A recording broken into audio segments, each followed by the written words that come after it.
রাত হয়ে যায় কিন্তু সাবি হাল ছাড়ে না। অন্যদিকে এক ফরচুন টেলার জিকে বোঝাচ্ছিল যে তাকে শারীরিক আকর্ষণের দিকে মনোযোগ দিতে হবে এবং ইঙ্গিত দিচ্ছিল সাবির দিকে। এরপর জি নিজের শরীর দেখিয়ে সাবির সামনে ফ্লেক্স করতে যায়, কিন্তু সাবির কোনোই আগ্রহ ছিল না। সাবি বলে, হ্যাঁ হ্যাঁ আমি জানি তুমি এক প্রাচীন বিস্ট, তোমাদের তো কাপড় পরার অভ্যাসও ছিল না, আগের সময়ে কে আর কাপড় পরতো। এটা শুনে লিরাং আরো রেগে যায়। সে ভাবতে থাকে এই মেয়েটা এতটা নির্দোষ নাকি খুবই বোকা। এরপর সাবি বলে, দেখো আমি তোমার জন্য স্পেশাল চিকেন বানিয়েছি। সাপরা চিকেনও খেতে পছন্দ করে, তবে চিন্তা করো না, মাটিতে রাখবো না, আমি একটা স্পেশাল জায়গা খুঁজে পেয়েছি। সে তাকে বাগানে নিয়ে যায়। সেখানে সে ক্যাম্পিং এর মতো করে সব সাজিয়েছিল। সেখানে বসে সাবি বলে, আমি পড়েছি সাপরা একা শান্তিতে খেতে পছন্দ করে, তাই আমরা এখানে এসেছি যাতে কোনো শব্দ না থাকে। লিরাং তাকে চুপ করতে বলে।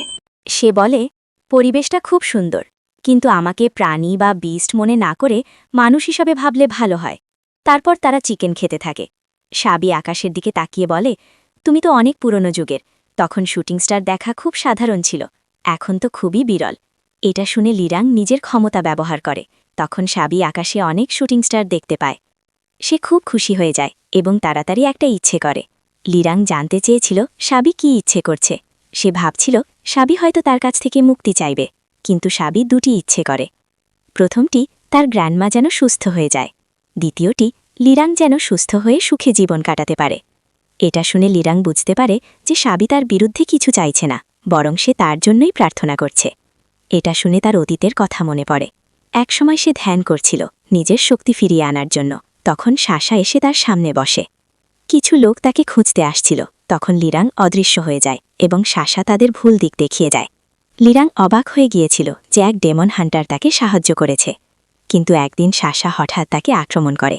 লিরাং বুঝতে পারছিল না যে মেয়েটি তাকে বাঁচিয়েছিল সে এখন কেন তাকে মারতে এসেছে। এরপর শাসা তাকে একটি পেইন্টিংয়ের ভিতরে বন্দি করে দেয়। ঠিক তখন সাবি বলে, তুমি কোথায় হারিয়ে গিয়েছিলে? লিরাং বুঝতে পারে সে আবেগে ভেসে যাচ্ছিল। সাবি বলে, তোমার কি নিজের অতীত সম্পর্কে জানার ইচ্ছে নেই? লিরাং বলে, প্রয়োজন নেই। সাবি বলে, অনেক বই আছে যেখানে পুরনো ইতিহাস লেখা আছে, তুমি চাইলে জানতে পারো। তারপর সাবি একটি গল্প বলে। একটি সাপ ধ্যান করছিল এবং এক ডেমন হান্টার তার বন্ধু হয়েছিল। পরে সেই ডেমন হান্টারই তাকে পেইন্টিংয়ে বন্দি করে। সাবি বলে, আমার মনে হয় সাপটারই ভুল ছিল, সে মানুষকে বিশ্বাস করেছিল। এটা শুনে লিরাং তাকে চুপ করতে বলে এবং তাকে জঙ্গলে রেখে দেয়। সাবি ভয় পেয়ে যায়, কিন্তু যখন লিরাং আবার আসে সাবি তাকে শক্ত করে জড়িয়ে ধরে। লিরাংও তাকে জড়িয়ে ধরে। সাবি বলে, তুমি কি আমাকে পছন্দ করতে শুরু করেছ? লিরাং বলে, আমরা মানুষকে এত সহজে পছন্দ করি না, আমাদেরও কিছু স্ট্যান্ডার্ড আছে। সাবি বলে, ঠিক আছে, আমি তোমার হার্টবিট শুনব। কিন্তু লিরাং ইচ্ছে করে নিজের হার্টবিট ধীরে করে দেয়, ফলে সাবি অজ্ঞান হয়ে যায়। লিরাং বুঝতে পারে তার কারণে এটা হয়েছে এবং সে তাকে সাহায্য করতে যায়, কিন্তু সাবি হেসে ওঠে। এটা দেখে লিরাং রেগে যায়, কারণ সে ভেবেছিল এটা একটা বাজে মজা। ঠিক তখন সাবি আবার নাটক করতে করতে তার উপর পড়ে যায় এবং তাদের মধ্যে হঠাৎ করে একটি কিস হয়ে যায়। সাবি লজ্জা পেয়ে বলে, আমি ইচ্ছে করে করিনি, ভুলে হয়ে গেছে। লিরাং কিছু বলে না। লিরাং চেয়েছিল পূর্ণিমার দিনটা দ্রুত চলে আসুক, কারণ সেই দিনই তাদের চুক্তি শেষ হয়ে যাবে এবং সে মুক্ত হয়ে যাবে। কিন্তু ধীরে ধীরে সে নিজেই বুঝতে পারছিল যে সাবির সাথে কাটানো সময়গুলো তাকে অদ্ভুতভাবে বদলে দিচ্ছে। অন্যদিকে সাবি তার গ্র্যান্ডমার যত্ন নিচ্ছিল। সে সবসময় চাইতো তার গ্র্যান্ডমা সুস্থ হয়ে উঠুক।